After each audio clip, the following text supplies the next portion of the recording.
मान्यवर काशीराम साहब को पढ़ा, और जब मैंने उनको पढ़ा तो मुझे एहसास हुआ, पलट के नहीं देखा मेरे साथी। मैं जब यहां आया था नगीना, उठ के आई एक कि जब मैं गोरखपुर लड़ने गया था तो मुख्यमंत्री को बताने के लिए गया, देख देंगे तुम्हारा मुकाबला चंद्रशेखर आजाद से होगा, इस बात को याद रखना। जब कांटा निकलता है, चाहे छोटा हो या बड़ा, घाव जरूर करता है। घाव तो है, घाव तो है। आरएसएस भारतीय जनता पार्टी ताकत दी, सबसे पहले हिम्मत दी, और यहां से हमारी पुरानी नेता को एमपी बना के लोकसभा में भेजा, मगर जिन लोगों ने लोकसभा में भेजा उनके हिस्से में कुछ भी नहीं आया।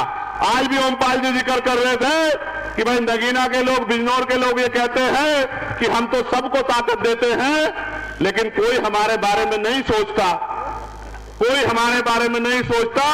मैं आपको विश्वास दिला के कहता हूं कि जिस तरह से मां की सेवा की जाती है, इस तरह से मैं नगीना, लोकसभा और बिजनौर जिले के लोगों की सेवा करने का काम करूंगा। मेरी बात को आप याद रखना।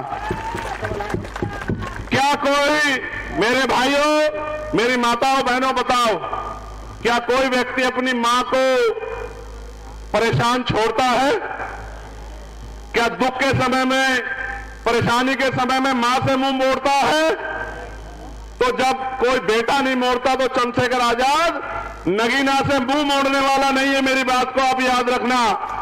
मिट्टी का कर्ज इस तरह चुकाऊंगा जिस तरह मां के दूध का कर्ज चुकाया जाता है। मेरी बात को आप लोग याद रखना।